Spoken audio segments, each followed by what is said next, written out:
Hello, hello everyone.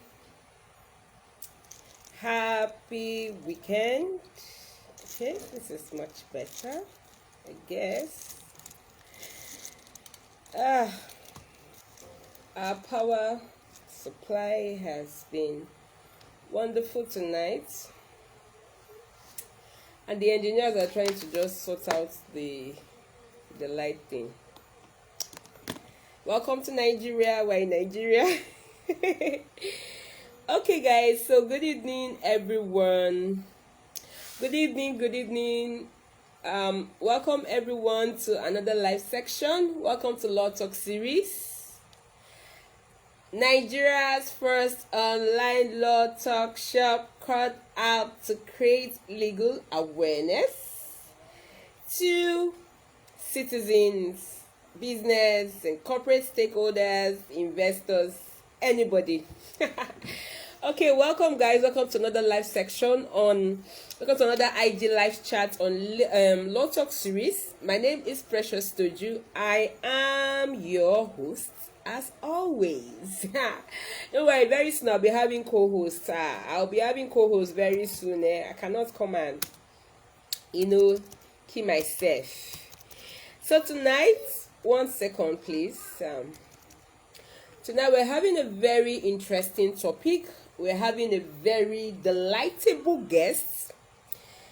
She's somebody I admire so much. I admire her energy.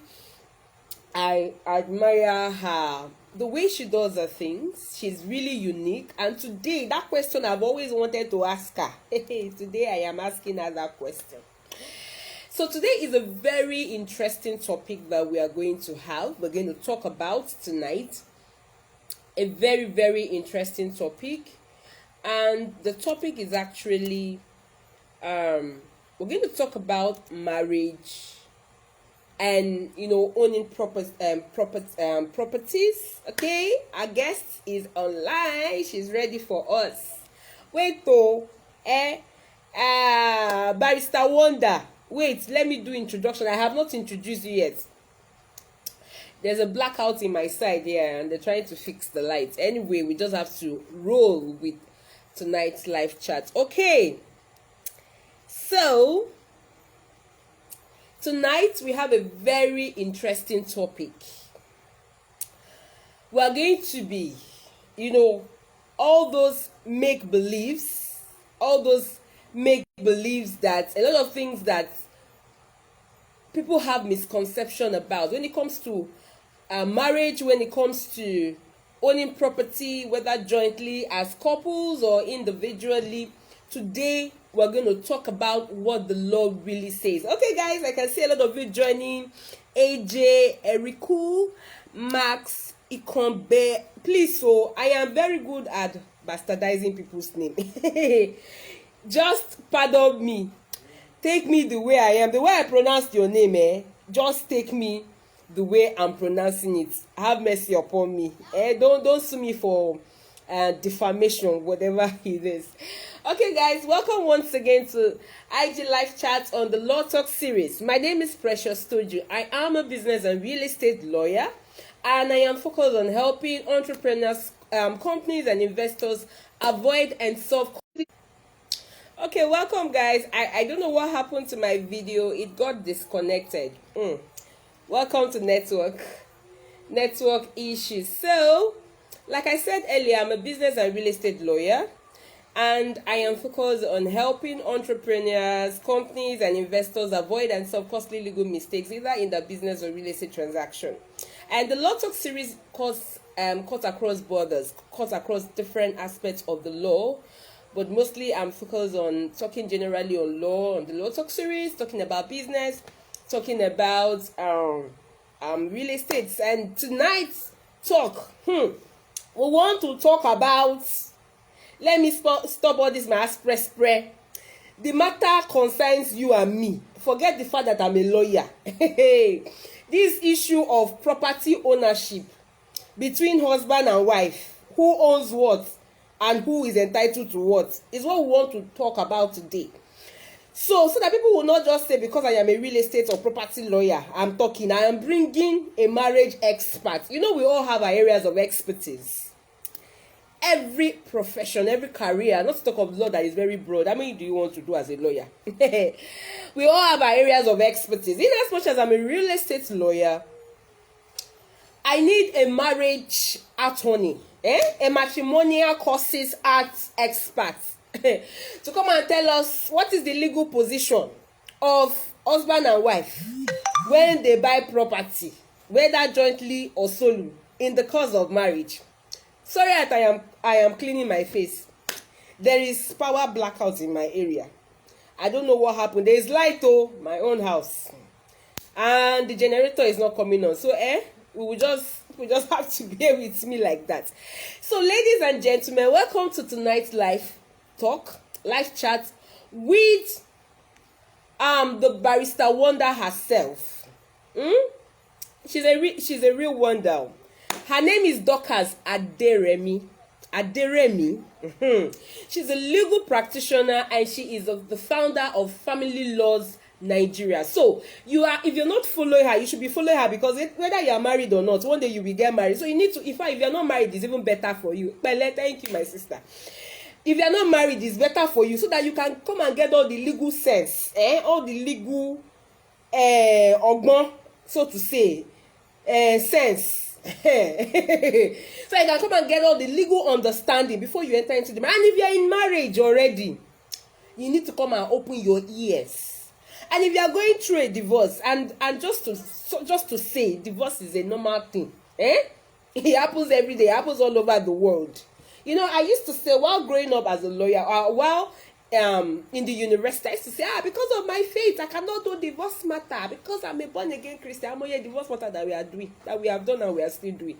So, in other words, divorce is not archaic, is not alien, is not a forbidden thing, it's not a taboo. Nobody's praying for a divorce. What if it happens? So we need to be ready. We need to have an understanding. So today, Mrs. Dorcas Aderemi is our guest.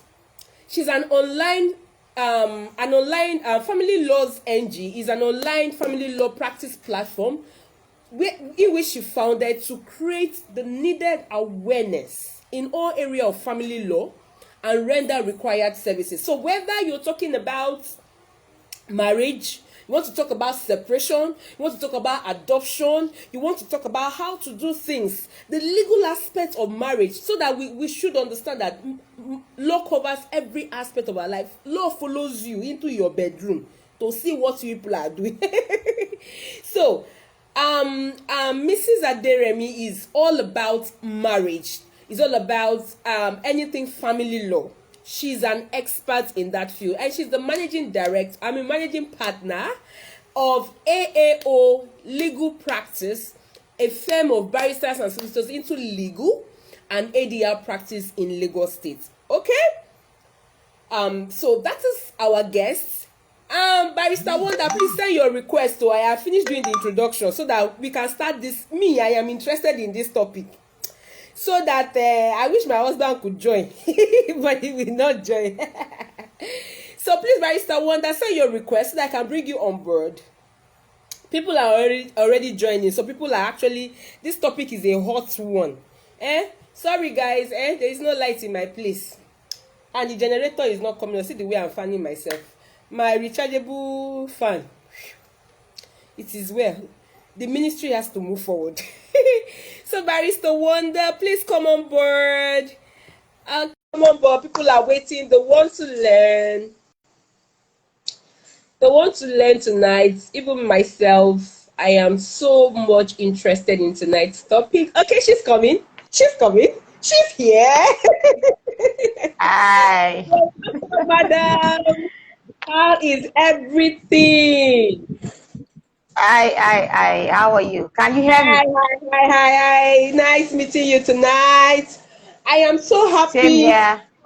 I've always wanted to have this topic, but I have always been looking for somebody that is an expert in that field.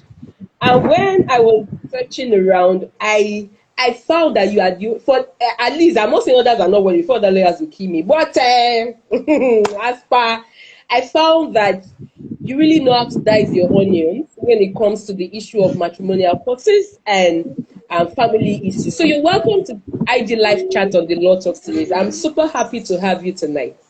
Welcome. Thank you very much. Thank you very much.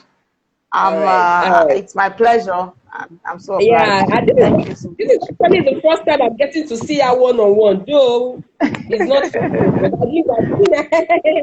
But thank God for social media; it connects us to a lot of things. So I have actually introduced you, but outside what I Yes. have said, I would love you to tell our audience. A lot of people are already online, some from your end, some from my end, and it's going to be a very interesting topic. Okay, so hold on, please. So please, if you're online and you have a question, you have a comment, just leave it in the comment section. Just leave your comment as it's coming, as we're discussing, and something pops up in your head so that you will not forget. Leave it in the comment section. Once we're done with our conversation tonight, I'll go through the comment section one after the other, take up questions, and the ones we cannot answer, you can just send her a direct DM. I mean, DM rather, so that she can respond to it. Okay, so please, what else should we know about you aside from what I have talked about?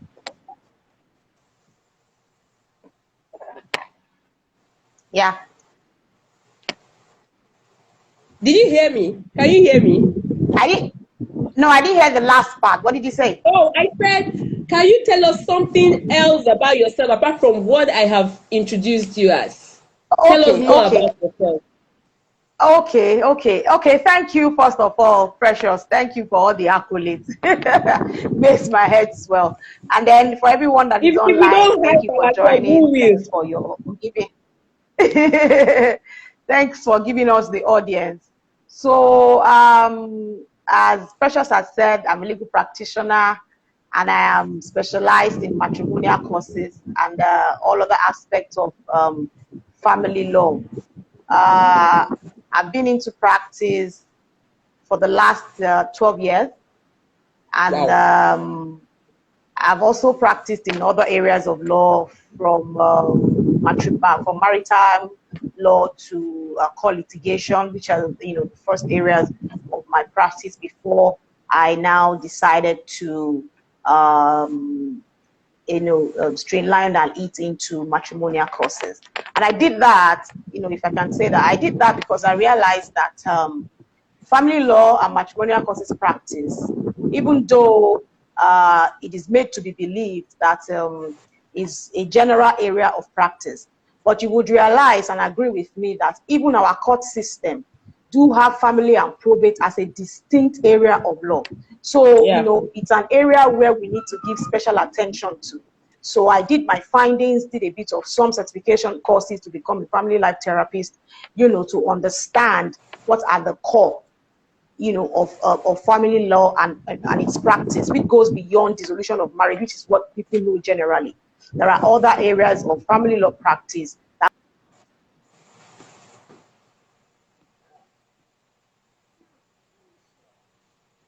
Okay, I think that's network. She will come back online. we started as a legal practitioner actually, but we needed to just bring it home. So it was changed to family law NG. So we started 3 years ago, and it's been tremendous. It's majorly to create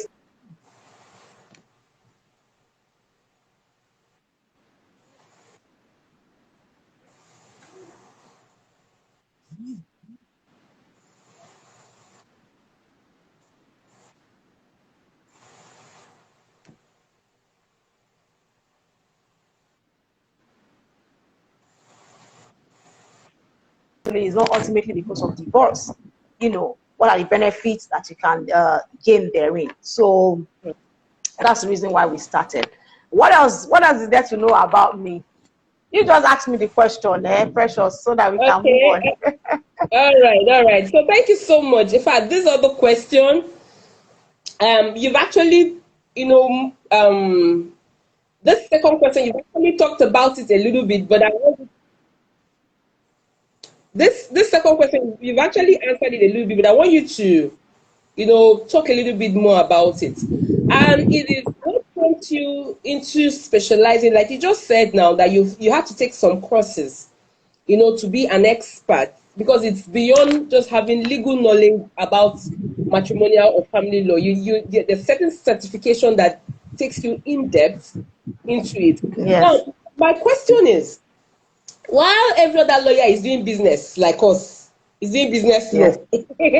Yes. and real estate and corporate practice, where you think the money is, because I know to be a divorce lawyer outside the country, you're going to earn good money, but it's not always the case here in this part of the world.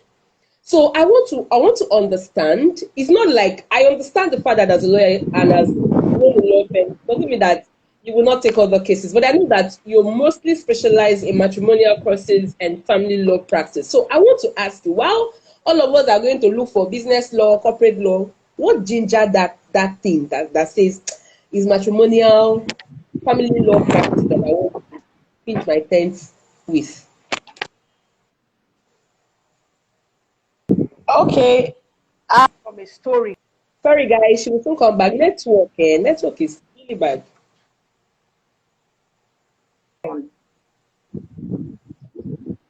Precious, your network doesn't want you to be great. Oh.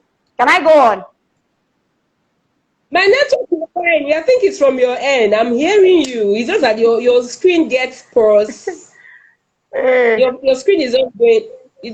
It's from your end. My network here is fine. It's just that I don't have light and I'm sweating. That's just the only problem from my end. Bele.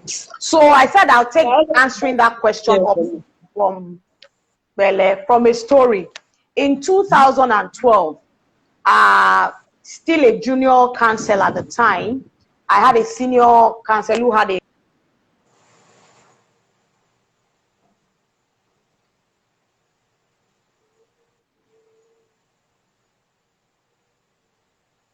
Sorry, guys. Her network is a day to the matter. So I went home with the file, and then thank you very much, Nat, for that feedback. So he gave me the file a day before. So I went home and I went through the file and I read what was the facts, detailing the ground for divorce. And then it does occur to me, I was just 3 years old in marriage at the time. So it just occurred to me when I read the facts, everything in that petition for dissolution of marriage, that people do go through a lot in their marriages. And I'm like, why should this be, even though it was explained that they've lived 2 years apart, but he tried to explain what are the circumstances that led to the separation of the parties to the marriage. So those circumstances that I read in that petition actually got me thinking on that day. So I got myself prepared and I went to court the second day. I was before Honorable Justice William Daudu, as she then was, of the Lagos High Court. So I announced to my parents when we got there and I took up the matter. And so I was supposed to pick a date, but I called my senior at the time. I don't think there's any need to pick a date. I was going to be able to handle the matter from the face of it. So he now said, okay, fine, since I knew what I was going to do. So I got to court that day, and then I was able to address the court on what the matter was on that day. And then Honorable Justice William Daudu told me that, how long have I been doing this? He just asked that question, that, how long have you been doing this? And I'm like, well, this is going to be my very first family law matter. But then I read it over and I took interest, and I know that, there are still some other things we're supposed to do before we got to that point. So she applauded me. She was like, that it takes a detailed lawyer to know that parties ought to first of all have of having trial, which was what I requested at the time, that we were yet to conduct compulsory conference, that if we did that, perhaps the issue of custody and all that was going to be a contentious issue between the parties was going to be settled there. And because a lot of lawyers does not know that the matrimonial causes rule exists to guide matrimonial causes matter in court, not even the high court rules. So I was able to draw that out to her, and she was like, how long have I been doing this? And I said that was going to be my first matrimonial cause matter, and she said maybe you should go think about it.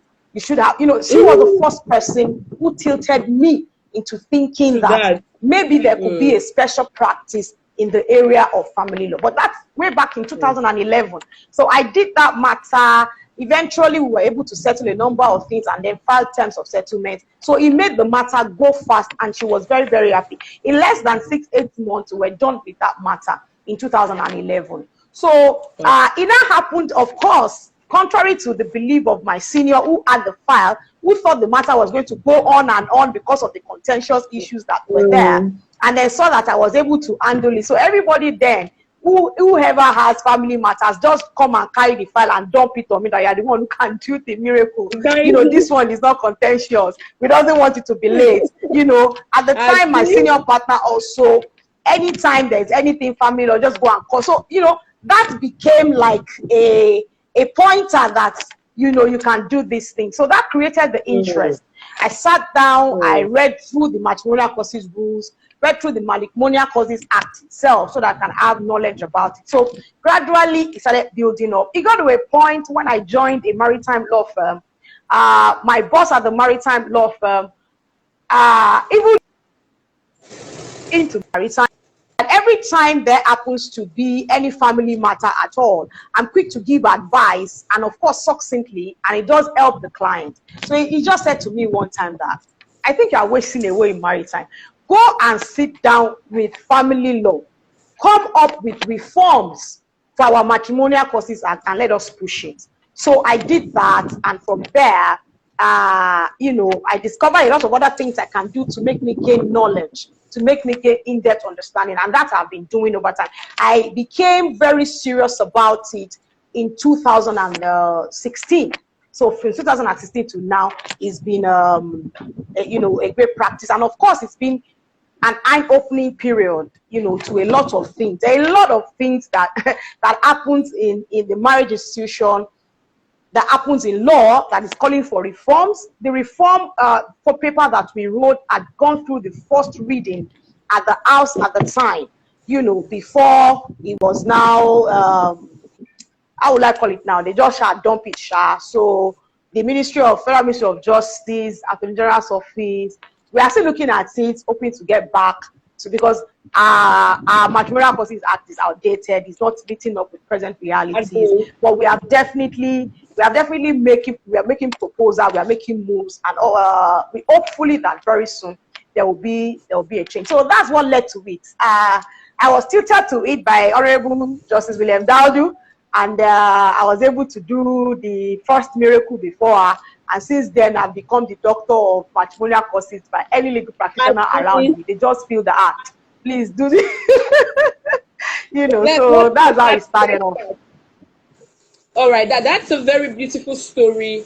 And I need our audience, and including myself, to actually take something away from what you have said tonight. Sometimes, while we are growing in our field, while we are growing in our area of our profession, it's important we take cognizance of details, we take cognizance of what people are saying, because if you don't, you just see yourself just going through all the areas, and then it's important. The essence is important that when it comes to this matter, even among your colleagues, thank God my light is up.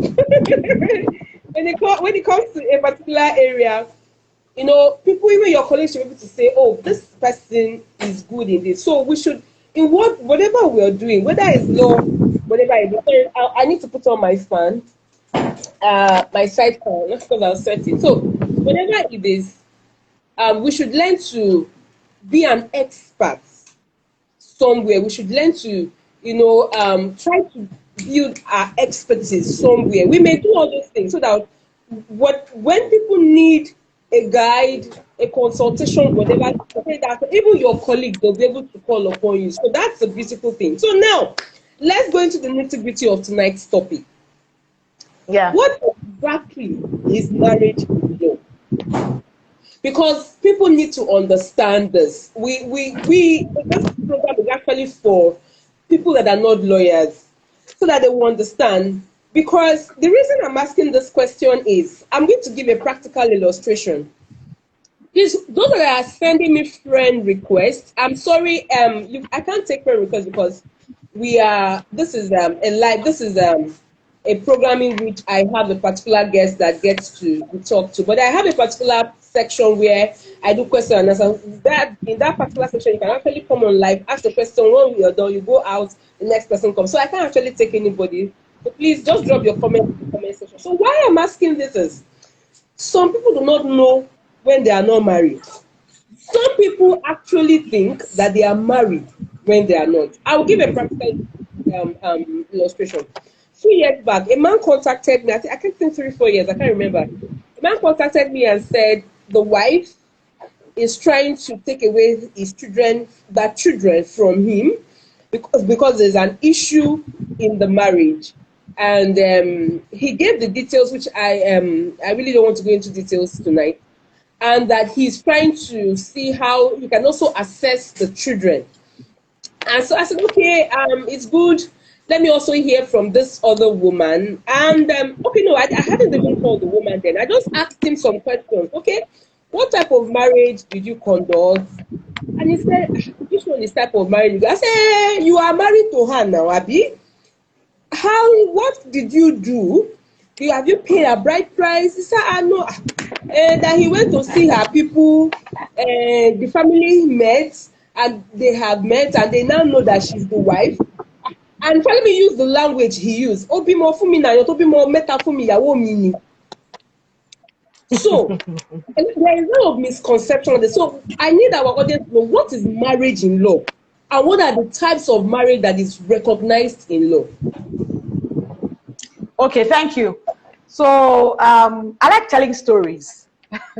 So I'm just going to do a very short one, and then take the answer to the question. Last year, when I wrote my book, prior to writing the book, I went to Federal Marriage Registry Kuyi and did a voxy populi with all the couples that were coming around to ask them what was marriage, that this particular event that they came for, what do they understand about it, that what's marriage. And a lot of them could not explain the understanding of why they are at the Ikoyi Marriage Registry or the effect, the purport of what they are doing. They just know that court marriage is court marriage, and that is where they came to do it. And it was very, I wouldn't say disappointing, but I felt very disheartened that that's the reason why we would continue to have marriages that are less than 2 years, who wants to walk out of their marriage 8 months, 9 months, and then they're already telling you they want a divorce, because they do not understand the purport of what marriage is legally. Everybody just sees it as an event. Before you get married in any church, they will tell you to go to the registry, go and collect a license, or go and bring them. They join you in church. So it has been reduced to a process, a procedure, such that people lack the understanding of what it is, So that event on that day, I later met with the registrar of marriages and communicated my concern that a number of couples that you are joining together at this registry does not even understand what the purport, of what it is they are doing. And he said to me that, well, maybe that is them, because they used to, that now they have even introduced a two Monday counseling session for them, that they have to come 2 Mondays, they will counsel them. I said counseling is different from making them understand the position of the law, which is where I'm going to by the story I gave. You see, it's not enough that you have premarital counseling in your church, where they tell you what are the precepts in the scripture of a successful marriage. It is much more important, particularly so if you are going to get into statutory marriage, to have premarital legal counseling, if you are going to call it like that, or legal advice, so that you would understand what you are doing. So if you ask me in very short, concise, and straightforward answer, Marriage in law is a legal contract between two consenting adults. And not only two consenting eligible adults. Because it is not enough that you are a consenting adult, you must be eligible as well. So marriage in law is a legal contract between two consenting and eligible adults. I use the word eligible because a number of people are not eligible to marry under the law. You have conducted a customary marriage with somebody else, and then you now make this new person who seems to think she knows her rights and says that she cannot just come into your house just because you prayed a bride price. You need to take her to the registry. And then you go, bam, let us do registry. Because the first person, what you did was just customary marriage with her, and so it doesn't matter. That kind of person, that kind of man is not eligible. Because the matrimonial causes is very, very clear about it. Any person who has contracted a customary marriage with somebody earlier before their registry marriage cannot conduct a valid registry marriage with somebody else. But except perhaps such a person has now gone to properly do a customary divorce to that first person. So the issue of eligibility is very, very important. And I say that also because since my practice, we have seen a lot. A whole lot. You know, so eligibility is important, and of course consent is important. So talking about types of marriages in Nigeria. Hold on, please. Before you go to the types, I need us to emphasize on having a registry or traditional marriage before statutory. Let us even call it court, where people understand it, courts in quotes.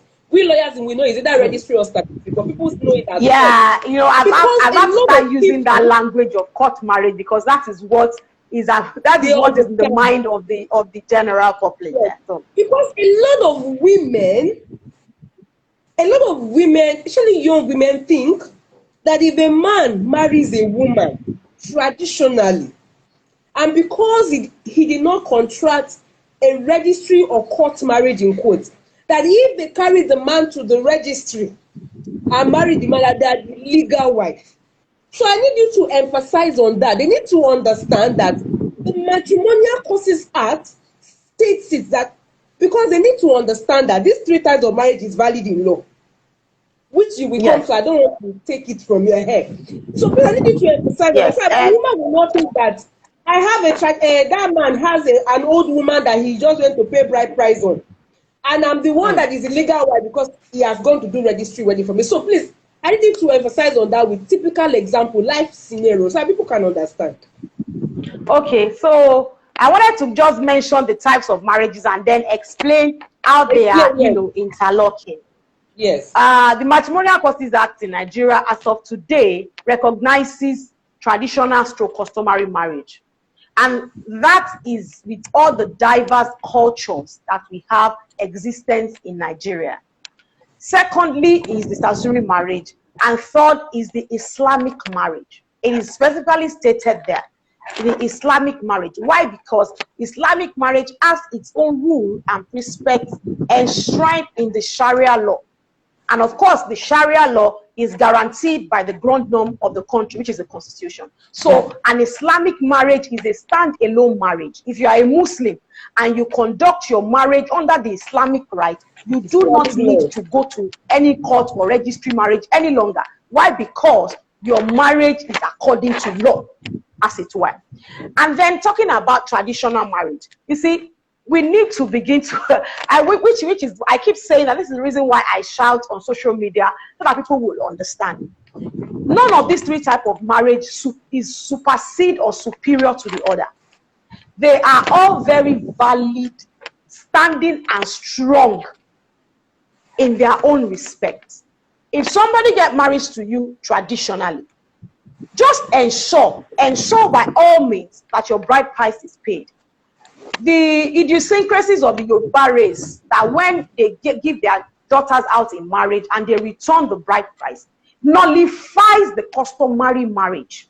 Exactly. Nullifies it, because even the Matrimonial Causes explained that there has to be a transference of the bride price, which is, and parental consent, which is what solidifies and makes a customary marriage valid. So if your bride price is paid and then your parents returns it, you do not have, in the face of the law, a valid customary marriage. Now, if you have been married under the married, yes. So if you have been married customarily, and then your husband leaves you, that is only customary marriage, it's only tradition, only pay price, and then goes ahead to marry somebody else under the law, takes the person to court, and then that one now says, I'm the legal wife. You see, the error there is that even though they have contracted that marriage, it is voidable because it is a right thing, but can be contested. So if you, who is the customary wife, says that I am married properly customary, that particular legal marriage or court marriage would be voided. Because the MCA section 33 is very, very clear. A person who contracts a customary marriage with somebody or with a partner cannot go ahead to contract another type of marriage with another person. So you would even say that the validity of a statutory marriage of partners is strongly dependent on the fact that they are first of all married customarily. So if the person does not marry you customarily and then just carries you and takes you to court or takes you to the registry, really, you are in limbo. You understand? Yes, what you have contracted is a valid marriage. But if anything happens tomorrow and somebody comes and say, in our village, he has paid my bride price, I mean, it invalidates whatever it is you have done. And then, okay, you said I should use life scenarios. Well, this particular client of mine is dead now and is a very big person. And married his first wife customarily, and they lived together. Of course, they had children together. In the course of the marriage, he had to leave town somewhere to go somewhere else for work purposes, and therefore met.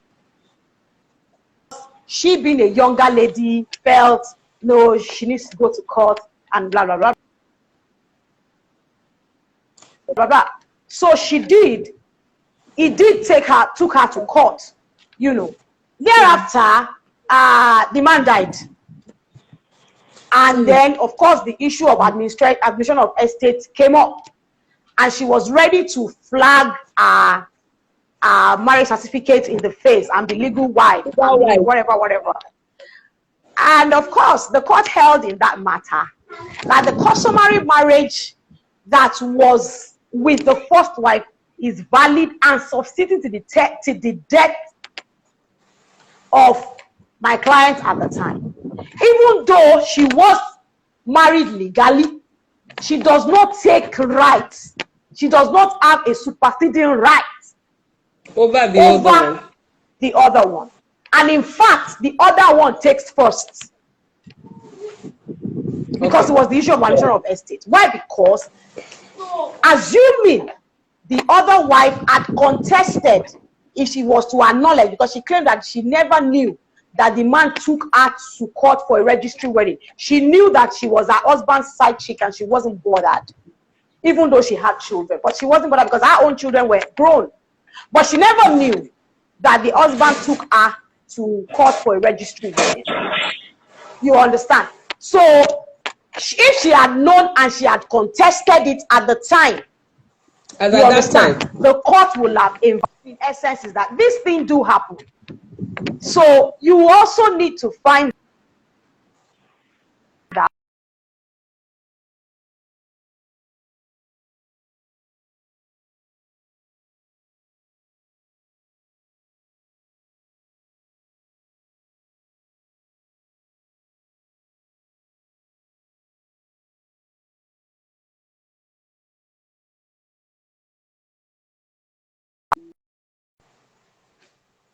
sorry guys, anybody. Okay, your network is bad. All right.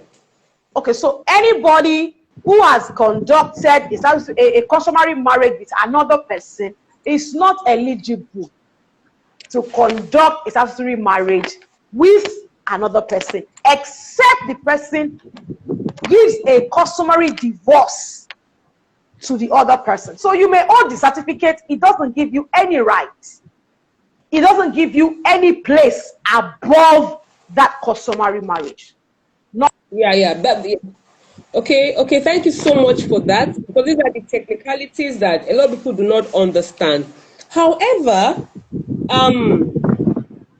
there's something I like us to be clarify a little bit, and what is about the three types of marriage. That is the Islamic marriage, the customary, and the legal, the statutory marriage as it is. Statutory marriage. Now, you said something that they are all the same.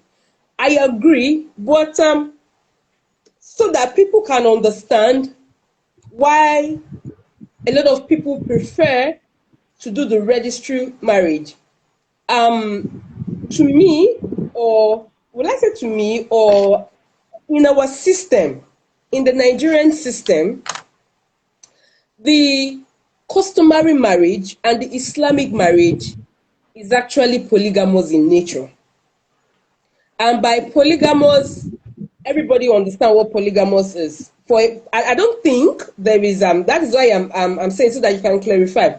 I don't think there is any custom or tradition in Nigeria, in Africa, that I know that prohibits any man from taking more than one wife. In my place, you can marry as many as you want. Under Islamic law, I think it's a maximum of 4 wives. So I need us to be clear. I need people to be clear why people prefer the registry marriage. Why they prefer to go for it first, prefer to do the registry marriage before they go to do the customary or the traditional marriage. So people can, our young ladies here can have an understanding of why registry is a little bit, better, in quotes, than just, doing your customary marriage and then you're just okay with the customary marriage. Yes. Okay, so let me explain it like this. When I said that the 3 different types of marriages are valid on their own, is because the Matrimonial Causes Act recognizes them. It's just like if the Constitution says, if the Constitution makes a provision for something, that means such a thing, such an act is recognized under the law, is legit, is legal, I mean, it's valid. So that's the reason why I said those 3 types of marriages are recognized under our law. So if you choose to do any of it, it doesn't mean by any means that one is lesser than the other. Of course, each of it has its own attending benefits, so to say, attached to them.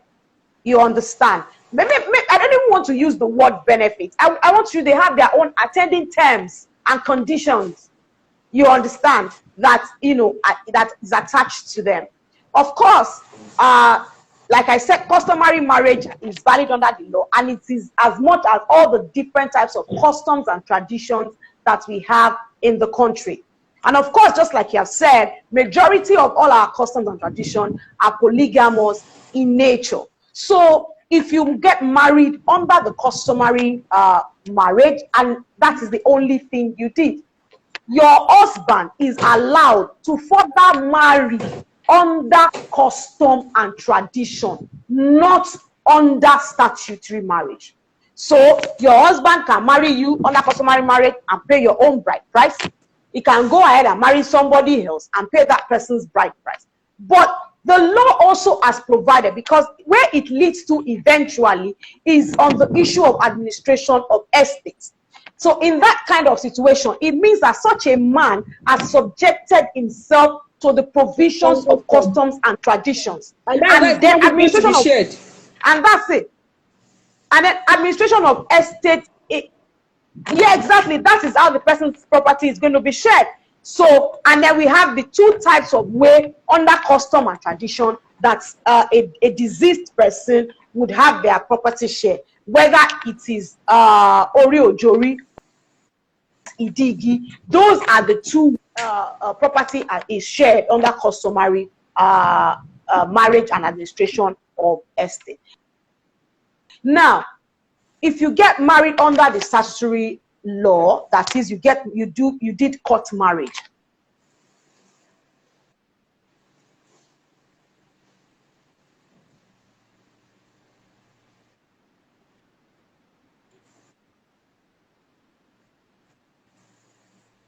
Be monogamous in nature.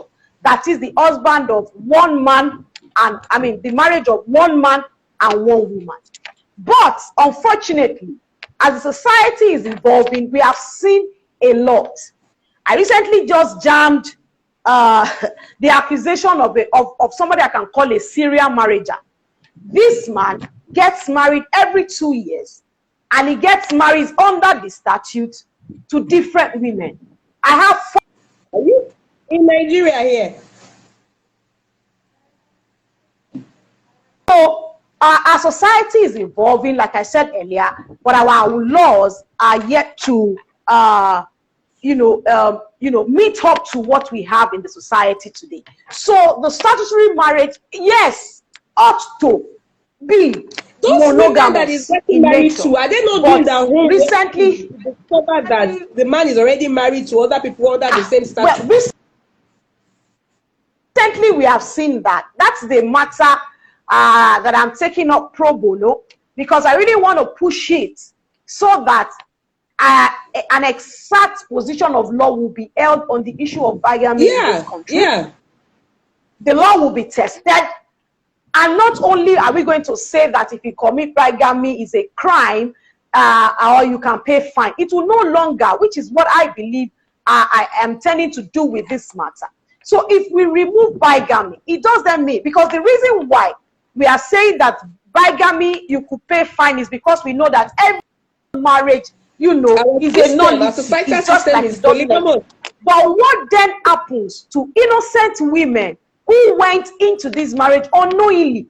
And then we are yet to develop a system where proper search can be done to know whether this person has been married before. We are no longer in a society where it is only at the door of the registrar that you are going to have intending couples picture pasted just for 3 weeks. Who is going to go? If I want to get married in Ibadan, am I going to go to Lagos to go and search the registry and know if this person has gotten married before? This person that I'm talking about in this incident of this matter, this man married 2 of them at South, went to Ekpe to marry another one, and then went to Ikeja to marry another one. Please, how do we reconcile all of these things? So our laws need to develop to a level where, even though we are trying to make our cost list to be reduced, you understand, but at the same time, we must make laws that are very, very sacrosanct and then develop up to that level.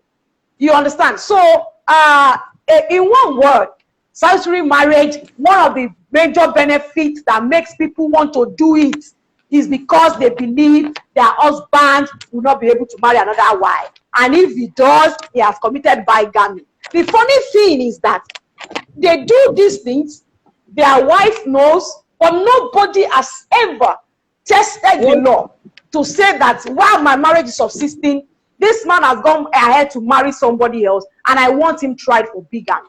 And it's because they can't even bring the action on their own. It's a criminal offense, so you need to submit it to the Office of the Attorney General to get a fiat for them to come and, because it's an offense against the law of the country. You understand what I'm saying? So the procedure is, so that's why a lot of people just keep quiet. And of course, adultery is a ground for dissolution of marriage. So instead of you, because I used to tell people, there is no marriage that you test that survives it, because the sanctity of that marriage is already threatened. If your husband commits bigamy and you take him to court and they say he should go to jail for 7 years, do you then have a marriage any longer? Of course not.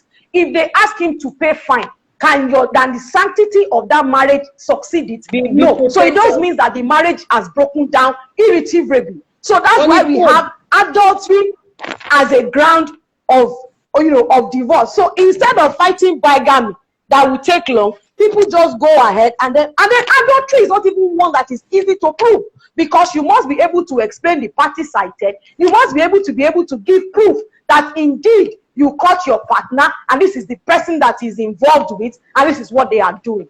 So they are very they are hard issues. You understand? They are very. Why? Because there are no guarantees in life. That's what the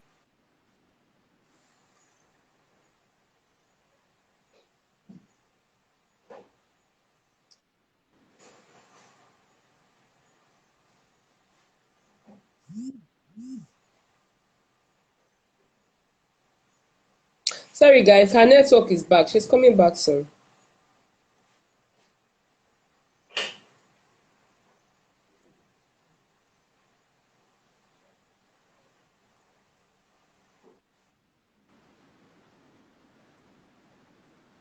own ways also. They have their own rules. So it's everything is left to the choice of intending couples. All right. But there are no guarantees in life. There are no guarantees anywhere. Yeah. I totally agree.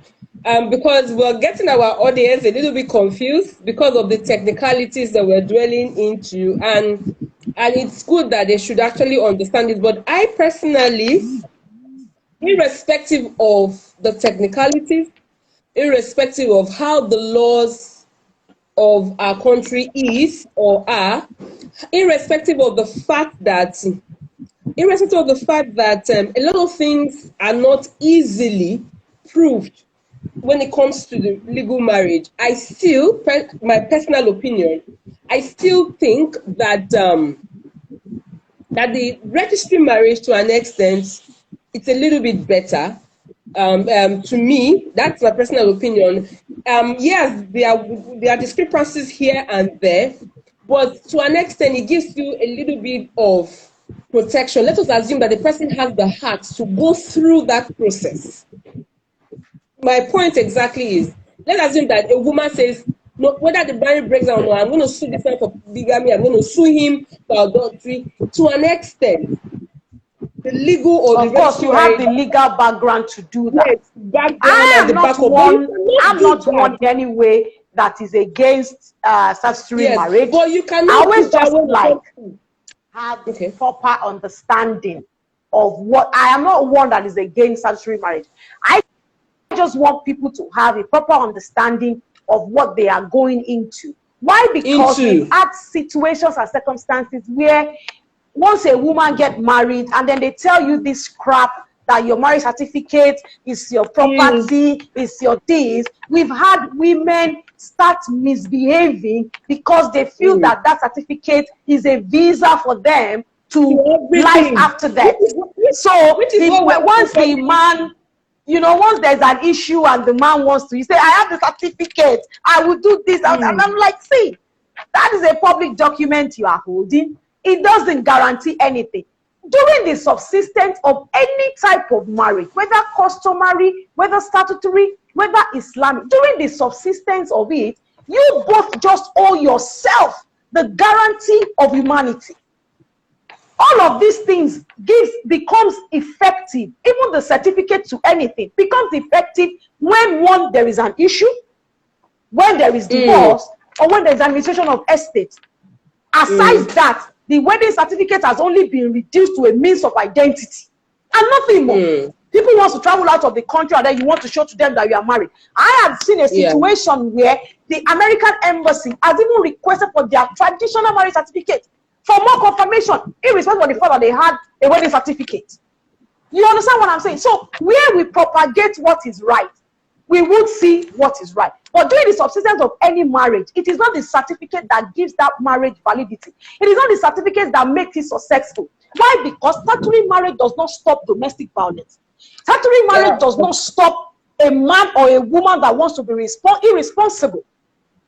You understand? Although it just guarantees you that if there's any wrong, you can seek redress in court. But with the kind of system that we are even practicing now in court, if you are statutorily married or not, as long as there is a child between you both and there's an issue, we now practice restorative justice. So whether you are married or not, you can still approach the court over issues that has to do with the child of the union, not a marriage now, the child of the union. And then as it affects you, you can you can approach the court, because we now practice restorative justice. So really, the guarantee is for two sane people who have decided to join their lives together and to live together in what we actually call matrimony. Because if you look into the dictionary for the definition of that word, it means two people giving up themselves to be together. So it is no longer of I. It is us now coming together. And of course, we know, if we don't put religion into it now, we do know where marriage, institutionalized. And then we know what are the terms and the conditions that are attached to it. So what I'm saying in essence is that I am not one that is against statutory marriage, even though it has its own benefit. And it is just like every other marriage, it comes at the end, whether at the end by dissolution of marriage or at the end by death. During the subsistence of that marriage, it is only the guarantee of humanity that both partners has with themselves. All right. Thank you so much. So let's quickly, because of our time, let's quickly go to the next question. How does Matrimonial Causes Act affect property ownership? Now, because I can say that there are a lot of, in fact, in the office, there's a particular divorce matter that we want to respond to. And it's so amazing when the woman petitioned our client, who is a respondent. And when I was looking at what she was claiming, 50-50, this one, I was just laughing at. And in nowhere did she mention that part of this thing she's claiming, the husband had given her 80% of the money. You understand? So I need people, our audience, to understand. The Matrimonial Causes Act that deals with marriage, the three types of marriage that you have talked about, the Islamic, the customary, and the registry or statutory marriage. How does it affect property ownership in a marital relationship? Okay, so let me quickly first of all say that it starts from the individuality of the parties to the marriage. The fact that, it is in church that two becomes one. In law, two is two. It is in church that 1 + 1 = 1. In law, 1 + 1 = 2. It's not like that. So even though you are married under the statute, you are still yourself. You still own your legal personality. That is why I tell people, and a lot of people do not know, your marriage certificate did not change your name anywhere. There is nowhere on that marriage certificate that your name was now changed to the name of your husband. Nowhere. What you have written on your marriage certificate is your full names, including your father's name, your full maiden name. So when you now choose, it is by reason of choice that you now choose to change your name and now take up your husband's family name or his own name, depending on what your choice is. Now that is where the issue of property starts. Exactly.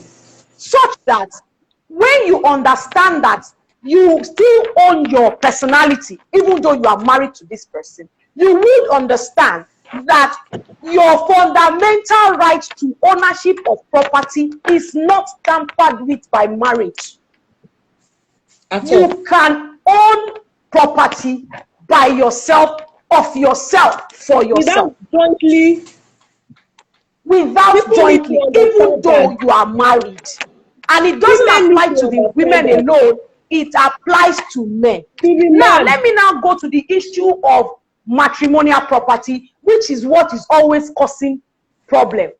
People are of the opinion or the belief, weirdly so, and I don't know where, that once a man and woman, they are married and they are together and then they buy a car, And then the husband, let me first of all do the husband. The husband buys a car. The husband buys land. The husband buys a property. The husband, there's this belief that it is our property. You understand? Now, I put chalk on that. Even if the man particularly so, where the husband does not even include their name in the title documents. So where your husband surreptitiously or clearly or forwardly or frontly does not include your name, or cleverly or smartly document of any property that you purchased or acquired during the substance of your marriage, is strictly telling you you do not have any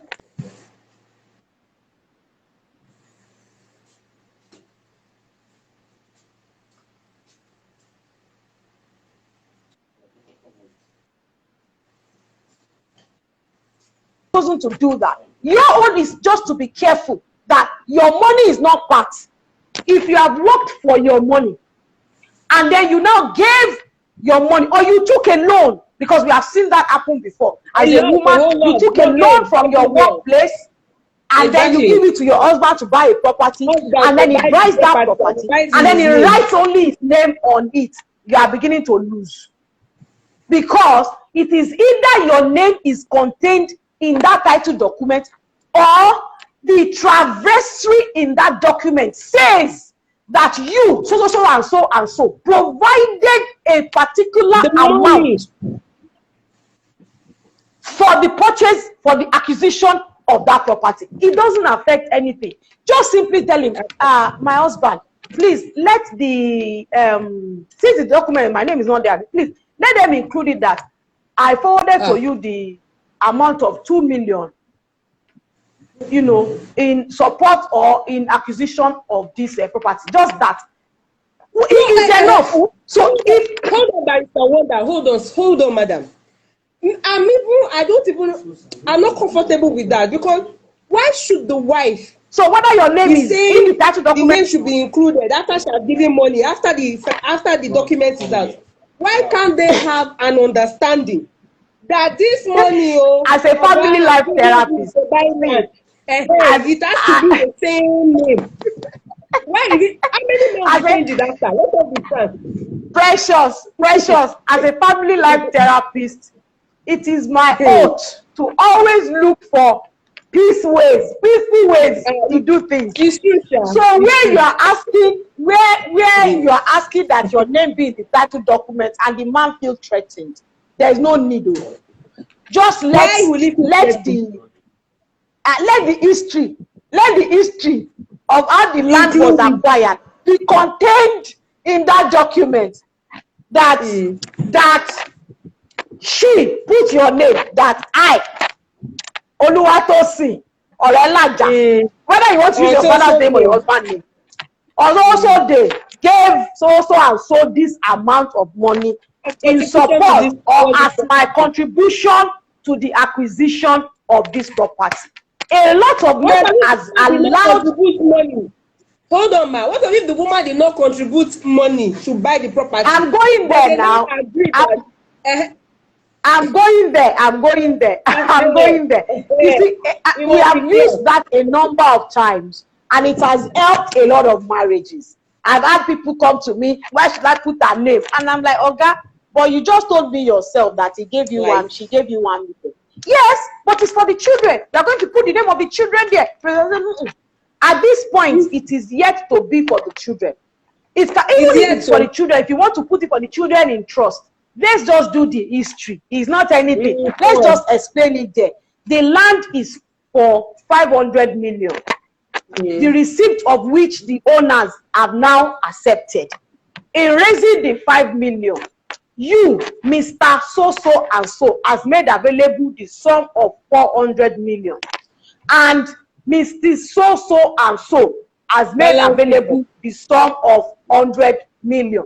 It is just simple, and this has helped a lot of people. So we have done it before, and it's a way out. So instead of you fighting at loggerheads, killing yourself, bringing out knife to chase yourself because of property, there's no need. Everybody can be peaceful, and everybody can be, covered. Now, in a situation where you as the woman, you are not contributing anything, or the man says, stay at home and be taking care of the children, I am going to be working to make the money and then acquire property.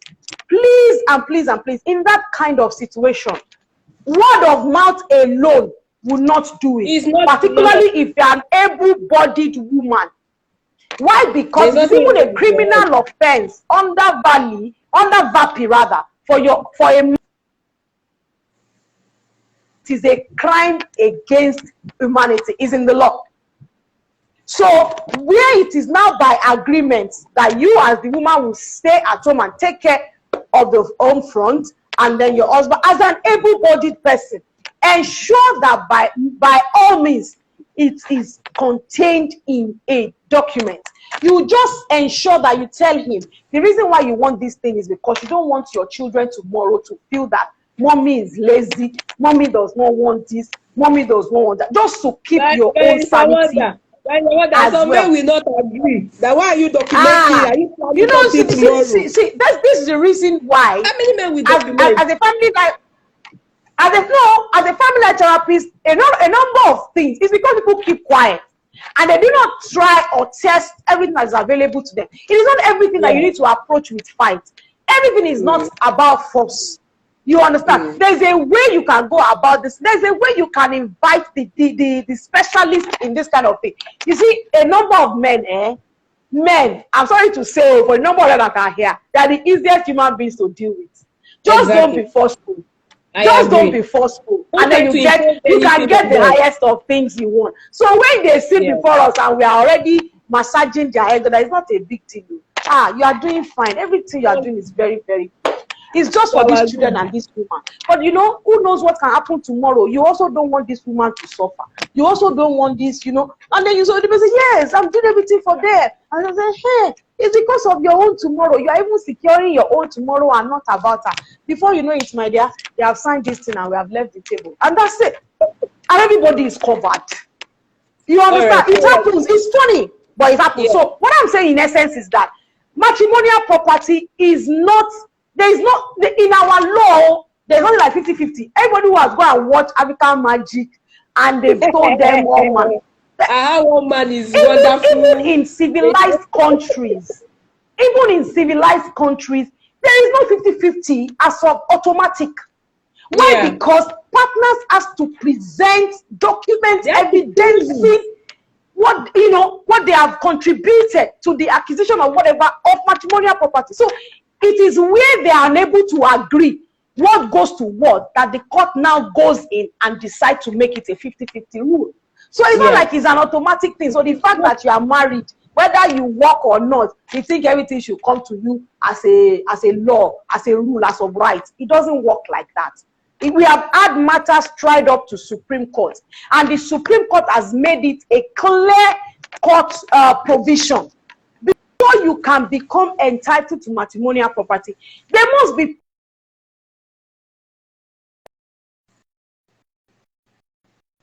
of such family property, of such matrimonial property.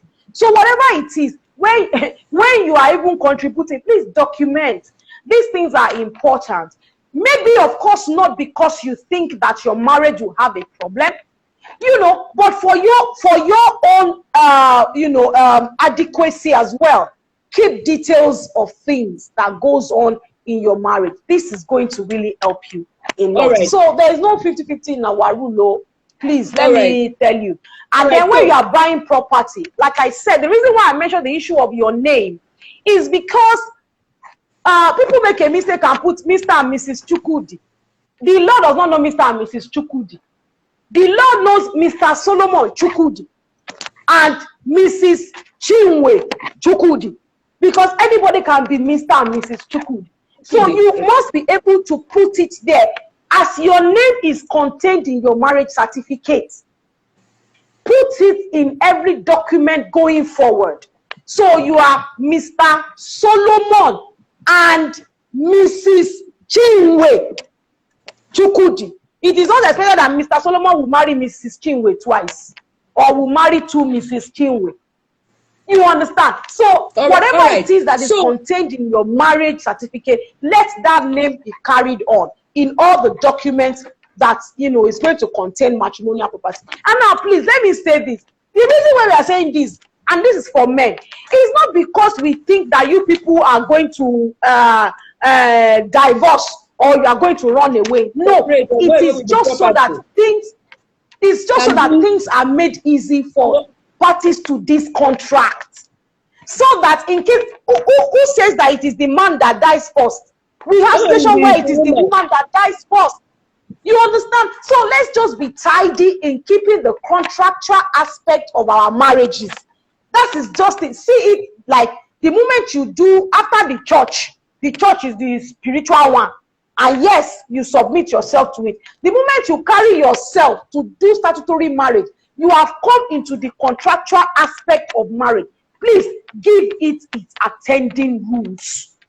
So that in that way also, you are also perfect. The same way you want to be perfect in the spiritual aspect, also be perfect in the contractual aspect. Thank you. All right. Thank you so much. You know, talking about being tidy, I did an episode when I started this Law Talk series. I did an episode 3-4 years back, or 3 years back, and I talked about couples, families having a booklet for their account details. And somebody slid into my DM and were like, which one is that one? And I laughed because what prompts me to even do that video? I did that video wearing Ankara in a courtroom. I went to court to do something, and I bumped into somebody. I met somebody that she was just lost, and she was trying to, an old schoolmate or something. She was saying, that they just discovered that the father had an account somewhere, blah, blah, blah, blah, blah. And some people do not understand that when you have details, money somewhere, especially when it comes to bankers, and the person dies, no bank is going to come and meet you and say, your husband has 20 million in our account. No bank will do it. So I did that episode talking about being tidy. People feel, why are we being so tidy? Why are we being so petty? Why are we being so detailed as lawyers? But they do not understand that circumstances happen to anybody. And the essence of you going out morning and night is because of at least, most importantly, your immediate family.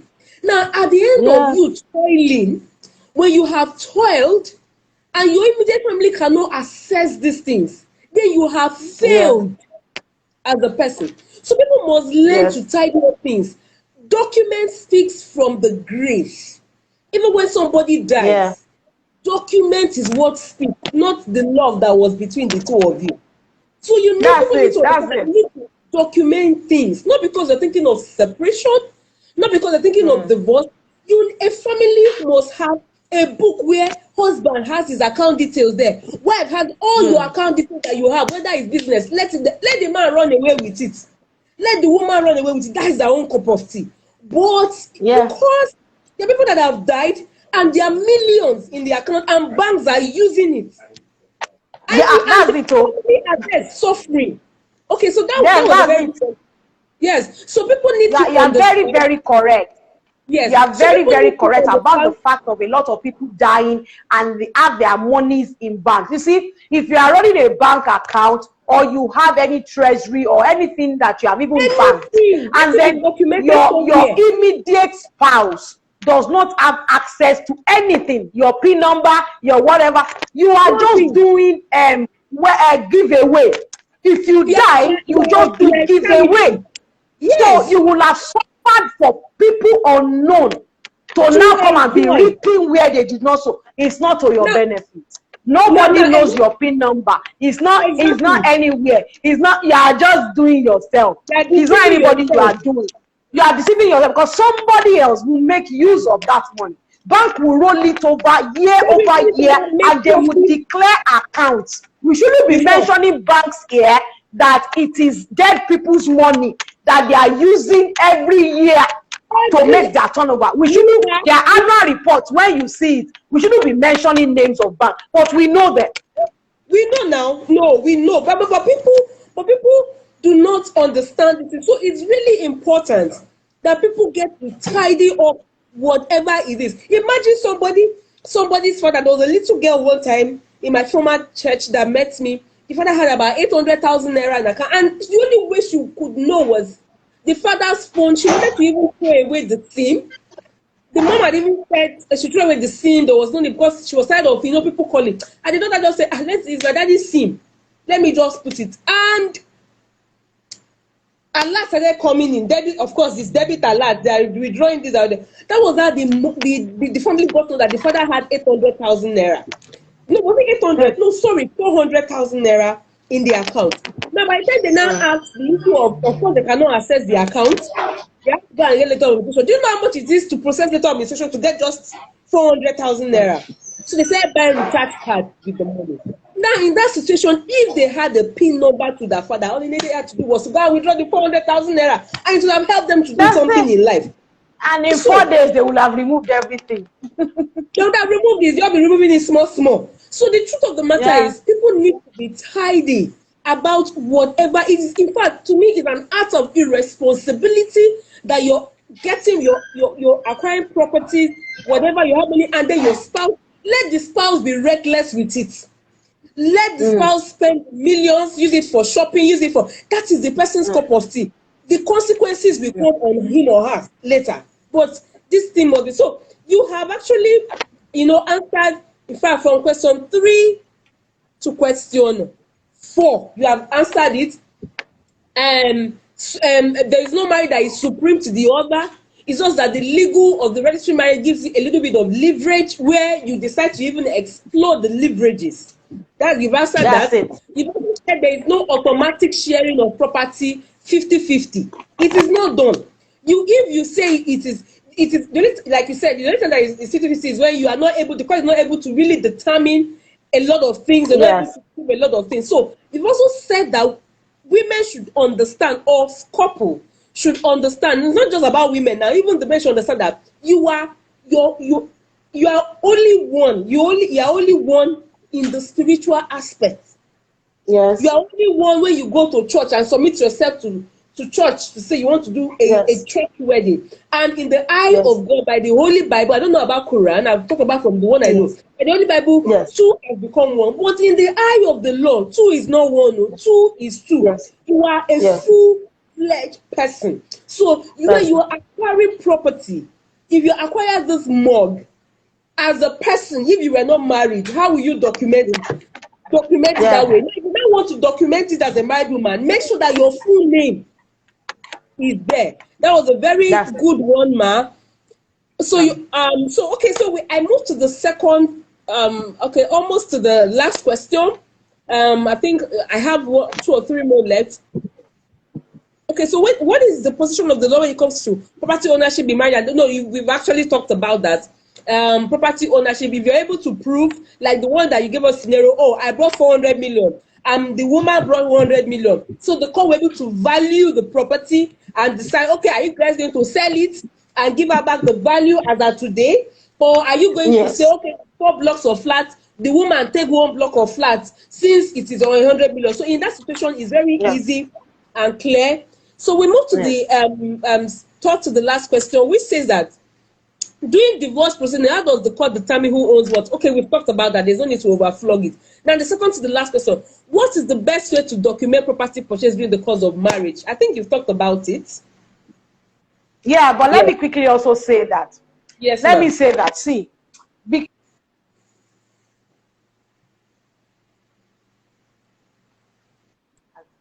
people have allowed it to actually break down their marriage. They've allowed it to actually cause a lot of rancor.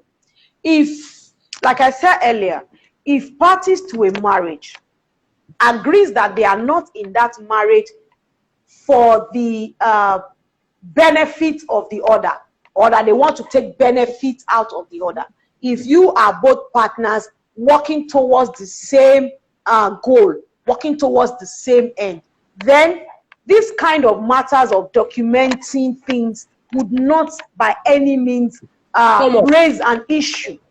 It will not. So like I said, it is the guarantee of humanity that we have while the marriage subsists. So you are the one who know your partner. You know the kind of partner you are with. If you are already sensing a foul play, then watch your back. Keep your back, such that when you are documenting any property purchase, even if you gave 1 naira. I have a client, while they were married, the husband opened a business for her. And then at the same time, the husband was making purchases from the business for his friend, and he was doing that on credit. So at every point in time, this woman will write it down. These are credits in millions, not so 5 million today, 5 million purchase today, for so and so. You will say our credit book, please, because if I want to give you accounts now, you will say where did money go. So the man was always signing. Good. At the end of the day, the marriage had issues, and they were going to, have a judicial separation. And the woman said she wanted the man to pay her what he was owing her. And the man wanted to play around it, that he was the one who opened the business, he was this, and so all the money belongs to him and all of that. And she contacted me, and then we started the conferencing, and I made the man realize that at the point where you were taking these things on credit and you were appending your signature, it was no longer your own business. This is a business that is being run by somebody which is registered and which makes annual returns. And they do, so it's a legal entity on its own. So you cannot now say that it is your business. No, this woman is the alter ego of this business, as you can see by the documents. So you are owing this business, not even her. You are owing this business, this amount of money. So it is the company that is asking you to pay now. And then you can do it easily, or we can just take that to court entirely and differently, and then people will be running that. And then we'll now be talking about your judicial separation. You'll be properly judicially separated, and then you will still pay that debt. And we may even ask for costs. We may ask for damages. We may ask for further, payment. We are going to ask you for the cost of the suit. So the man was looking like me, like, what was I talking at? So I realized that he didn't really understand. So I needed to take him on the tour and explain to him how things are run. That it is no longer an agreement between us, an ordinary agreement between husband and wife. Because even the law has made us to realize that if there's an agreement that is well executed between husband and wife, the court will uphold it. The fact that you are married is irrespective. So that is why I encourage women and men in marriage. Please document things. It's not because of anything. But then in case of incapacity also, you don't want to lose out where you have put all your life. So this does not apply to women alone. It also applies to men. Men, when you are doing anything for your wife, document it. Madam, I gave you 200 million today to start business. These are the terms of this capital that I am loaning you. You understand? Put it there. I want to be a partner in this business. I want 5% of, just be contractual about it, so that as time goes on, you understand. Sorry about that. I'm online. No problem.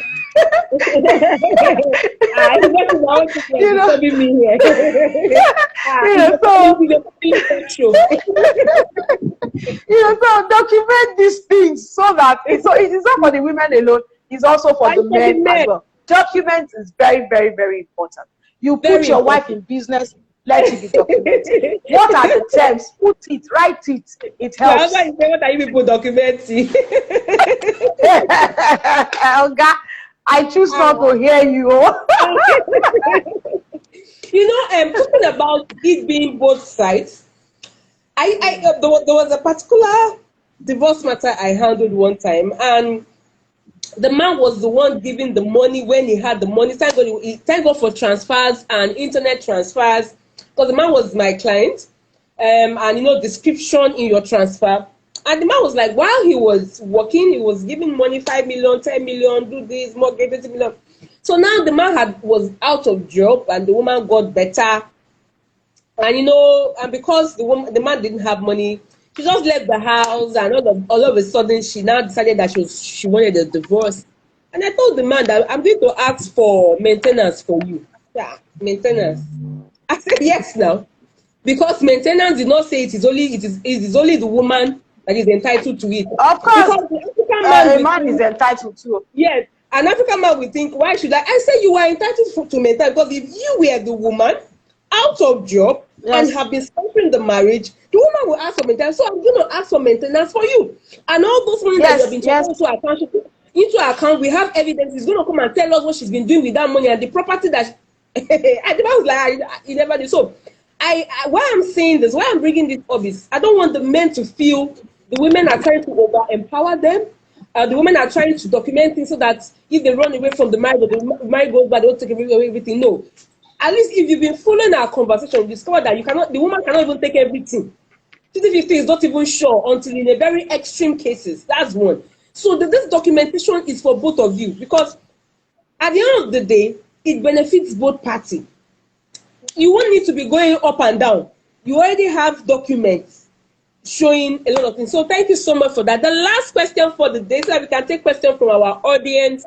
I said this topic was going to be hot. We are going to have part 2 of Barrister Wonder. We're going to have part 2, man. We have not finished the discussion. Your network, the screen is actually on pause. So let me wait till you come back live.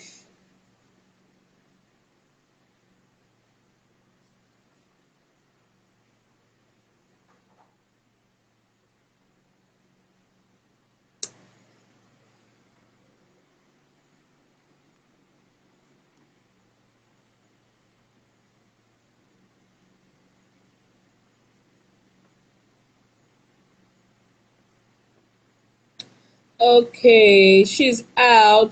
I think it's network. So let me try to bring that back in.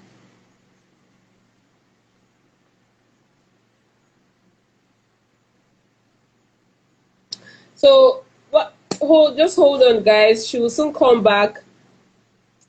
And then we ask her the last question and we take your comments and contribution and questions.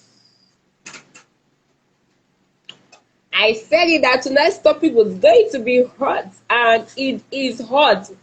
I'm going to have part 2. Oh.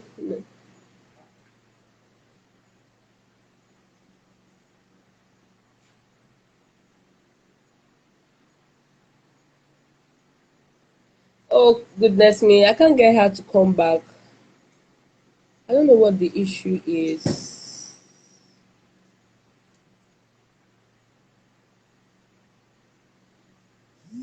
See.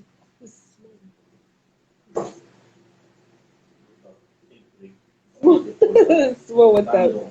Please. Yeah. Oh, okay. Welcome back. All right. Network can be so wrapped. Honestly.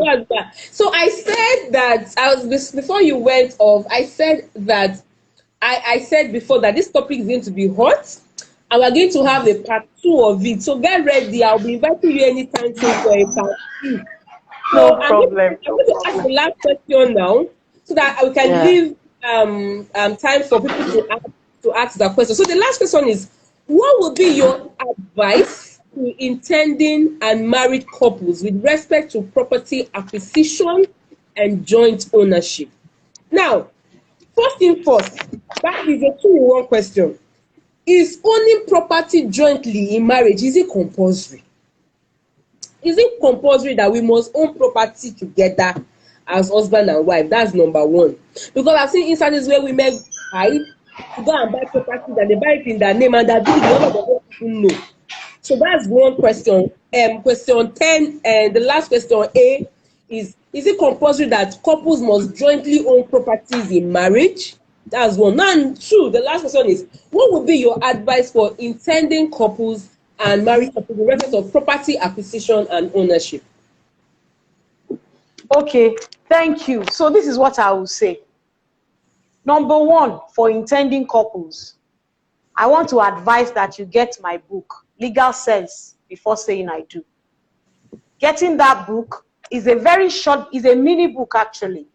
I ensure that it is mini because I want you to be able to read it. And it's also reader friendly. You understand?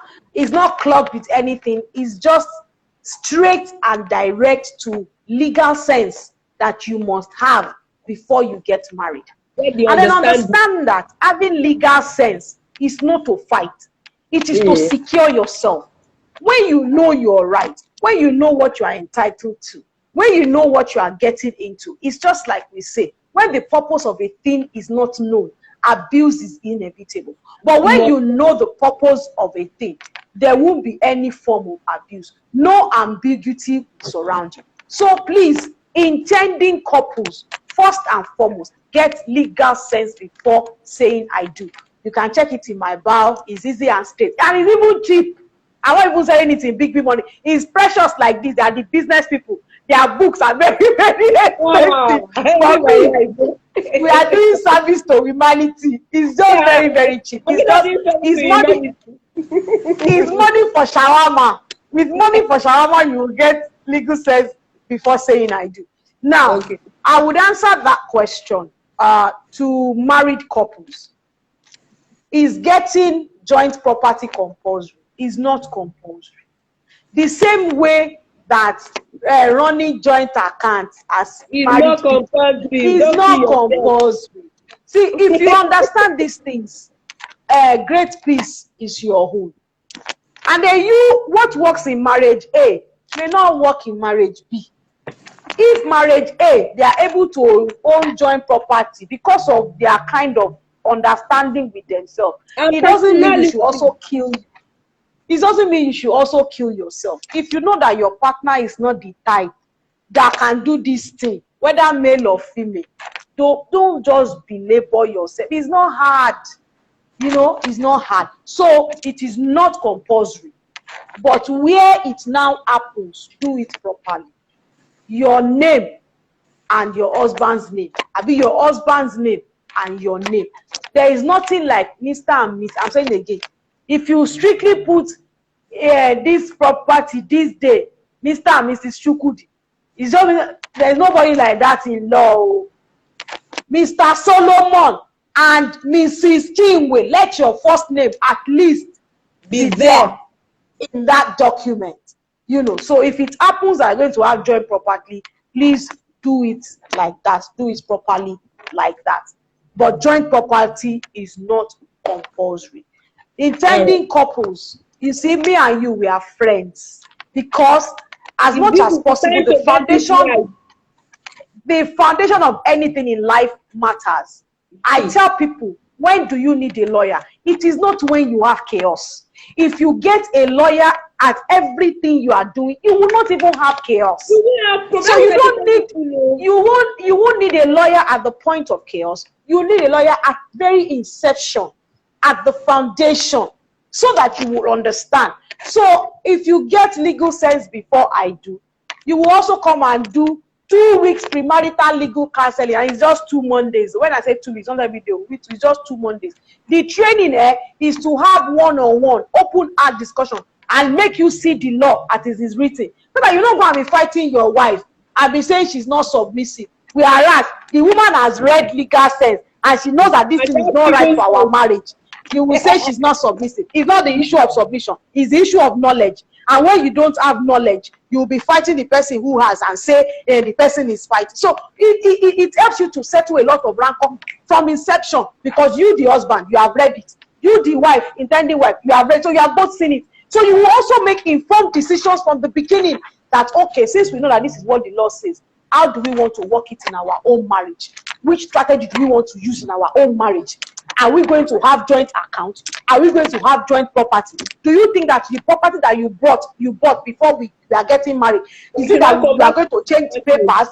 Can we change it? Do you know? So those will help you to make informed decisions and live a peaceful life, because you don't want to get married and then after your marriage you now want to go and kill yourself. These are simple things before the issue of side chico. Small things like this are possible to kill themselves. You understand? So please, intending couples, you are my friend, though. Slide into my DM. It's these things, I even make it very cheap, because I know you want to spend money on the wedding gown and the suit. So I make this one that is going to help you succeed. I'm not making it expensive, because I don't want you to run away. I want you to do it. So slide into my DM and contact me. But if you are in it already, like I said, it's not everything that is fight. You see, that man, that woman, it's not everything that is fight that will make you get everything. Sometimes, simply allowing a matter to go at a point and then come back to it will settle the matter. You want your name on that property, or you contributed money to that property, go back to Oga now and say, my husband, though, we thank God. God is kukuma helping us in this marriage. But, you know, we need to do things properly. Oh. You and I will have long life. If you start doing things like that, small by small, the man knows that it's not because of personal gains. You understand? It's just to secure what you both have. You see, things are happening. What if you both now disappear? If you have accident, how does your children, how do they manage the things you have? We have seen a lot in practice. So when we are asking you to do these things, it is not because of any personal gains. It's because a lot of children are not supposed to suffer. They are suffering because of their parents' inadequacy and lack of documentation. Is the reason why they are suffering today. So please don't go in that way. FPC, peace, so peace can give you anything. Don't just set out to fight. I was having, you know, we have social media bad these days. I was having issues with them on Facebook, and I was telling them, if you go into marriage with mentality of fight, of my certificate is my power, my right, certificate is my this. If you go into marriage with that sense, you see, it affects the sanctity of marriage. You are already anticipating trouble, and then trouble will eventually come. And then you will not be using that certificate that cannot cut anything. And the man will tell you that, see, I will get this certificate for 20,000 naira now. And he says it's a lie, and then he gets it. And, isn't that a public document?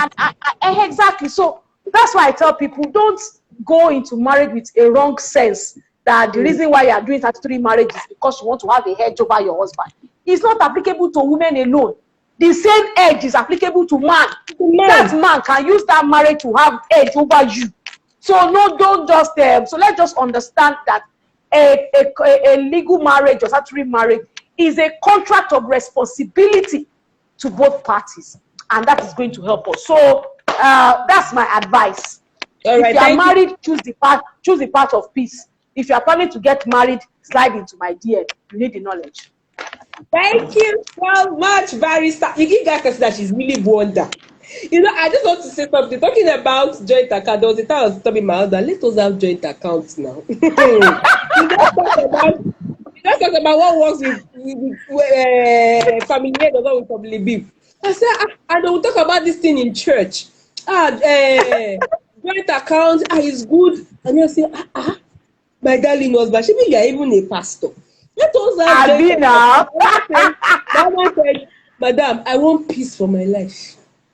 I don't want problem. You go have all of my account number. I can even sign his signature. You showed me how to sign his signature. So there is not even you know everything. But you put one error. The next day I will hear, I wanted to buy clothes for the children. I want peace for my life. The issue of joint account. Oga is smart. Oga has chosen the path of peace. But